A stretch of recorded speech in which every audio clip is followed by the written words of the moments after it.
Hello you beautiful people and welcome back to my channel. I am Krisha and I am a beauty content creator. You already know what this video is about from the title. So yeah, let's talk about my most favorite product, my most desired, my most loved Dyson Airwrap.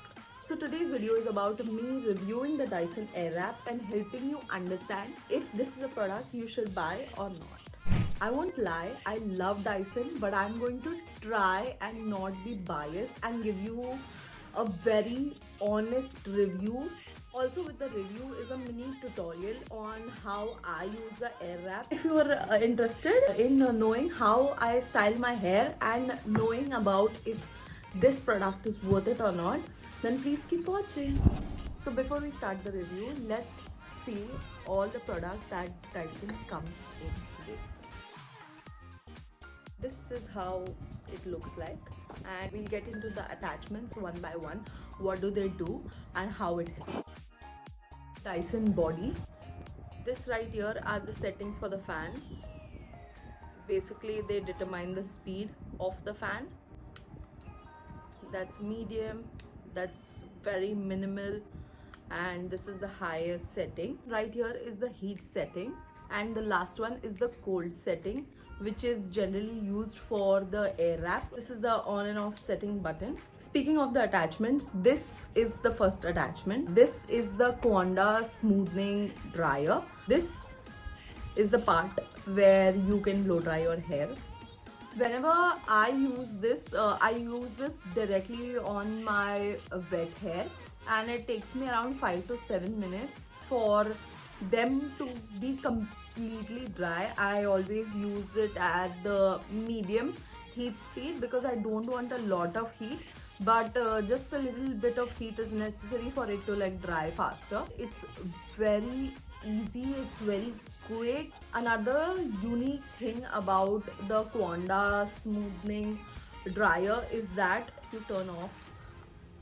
This is the Quanda smoothing for your flyaway baby hair and stuff like that. Any frizz that you need to smoothen, then the Quanda smoothing dryer is just the best attachment to use for it. When I actually got the Dyson, it was a gift and it was a surprise, and I have never been to a Dyson store yet till date. I have never had the Dyson experience. I just got it and I started using by myself. So when I actually got it, I really thought that I don't want to say stupid, but I just felt like what was the point of giving me like two same brushes.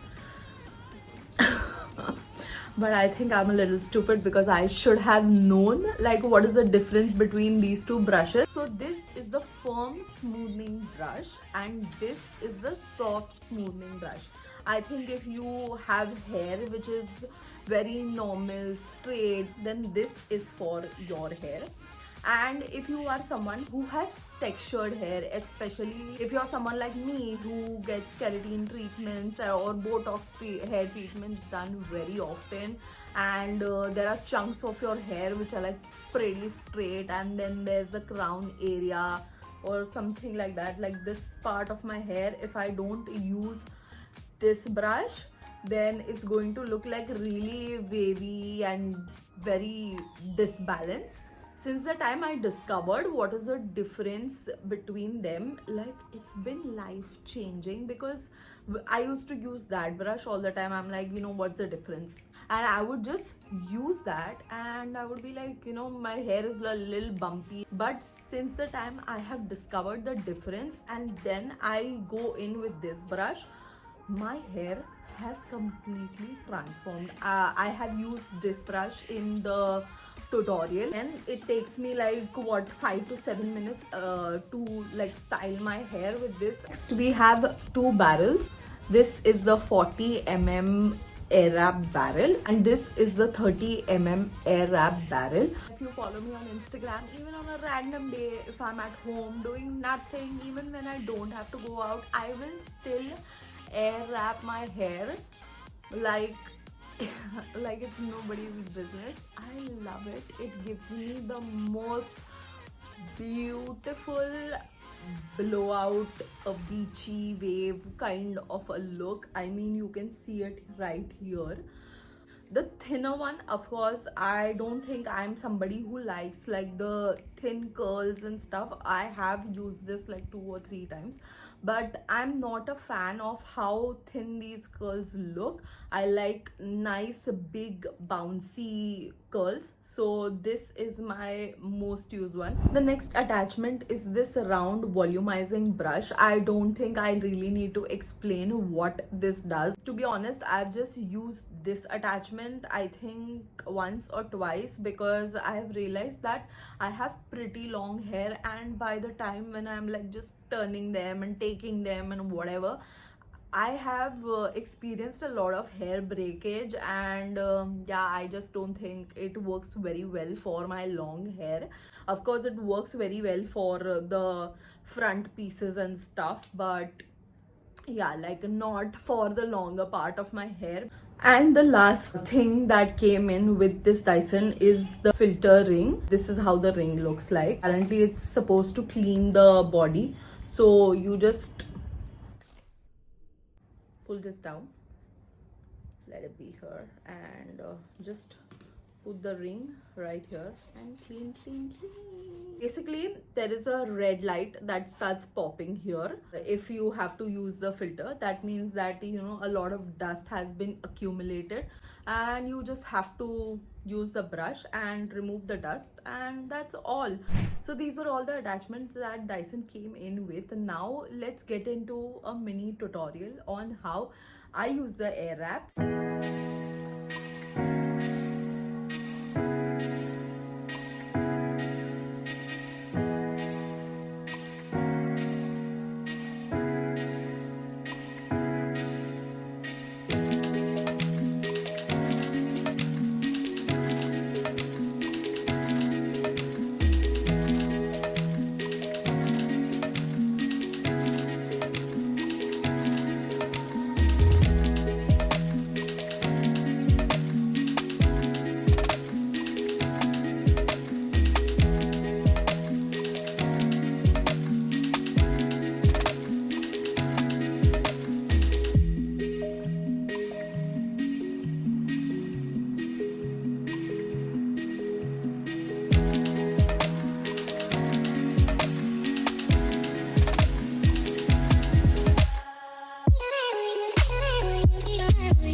I hope you liked the tutorial. One of the most important things about using a Dyson is that it will only work on wet hair. If you go in your dry hair, it's not going to work. I'm like vouching for this.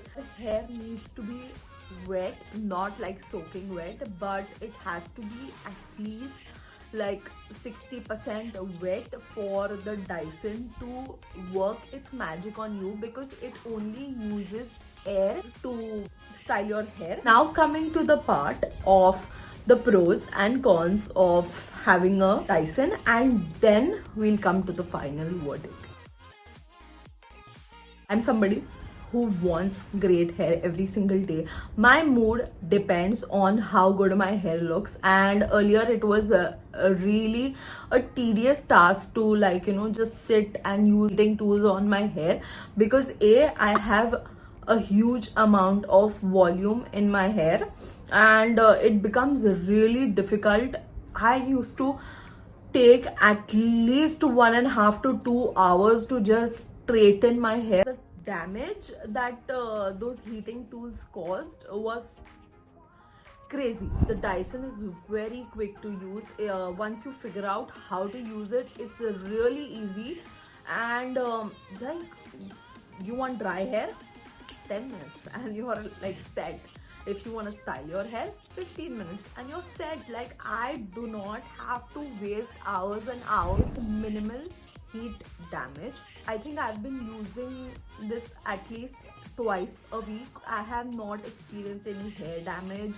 I have not experienced any kind of hair dryness or anything like that. Comparing my hair damage and breakage to using heating tools, I used to have like a bunch of hair falling out every single time I would use a heating tool, and now like there is very minimal hair breakage, barely like 10-20 strands of hair. The Dyson is value for money. I mean, I know it's expensive, but it gives you what you want. It is not something you will realize in the first or second month of just using the Dyson. It's like an investment, you won't get the returns on day one, but you're going to see it eventually. But also there are a few cons, so let's get into that. First of all, I feel it's very, very expensive. Of course, they must be putting a lot of money on, just researching and their technology and things like that. Even I was very hesitant about getting it earlier because it was like, how can I justify the fact that I am putting 50,000 rupees on a hair tool? Even at 28, I still think about how I'm going to justify purchasing a 50,000 hair tool to my parents. It is really difficult to validate yourself on the fact that how can I spend this money on a hair tool like this one. You cannot use your Dyson outside of the country. Like, if you are somebody who travels to US, Europe and places like that, I feel it's really stupid because if I'm spending 50,000 rupees on a product, I want to use it at every goddamn place that has electricity. Of course, they have their reason. I've seen many people use the universal attachment and things like that, and they just like use the Dyson anywhere that they are.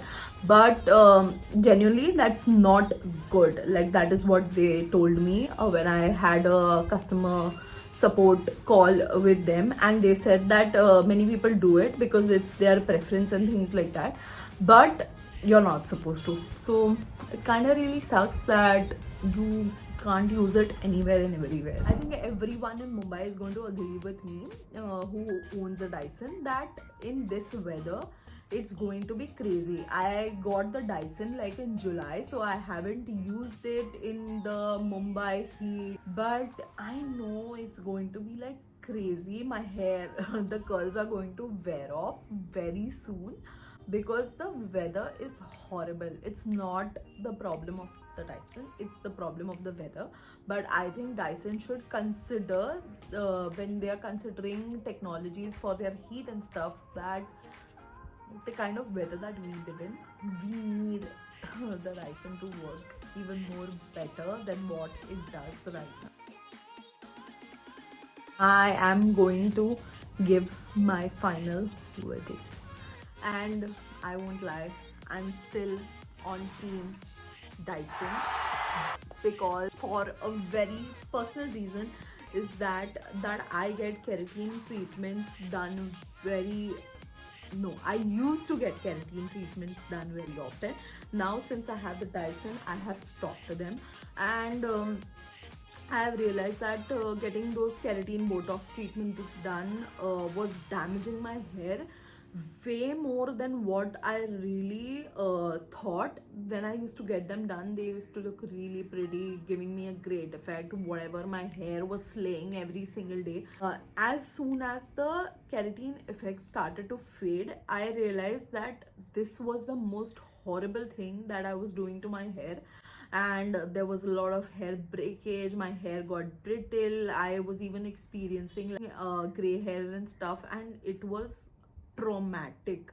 You are also someone who gets treatments like that done, and if you are not wanting to, if you have realized that that is not great for your hair and you want to quit, I feel the Dyson is a great way, because I'm somebody who wants great hair every single day.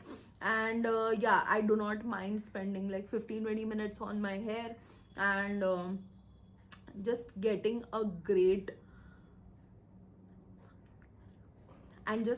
great hair every single day. All in all, I feel that there are more pros than the cons of having the Dyson. If you are someone who does not travel a lot and just wants great hair every single day with very minimal damage, then I feel the Dyson is really worth it.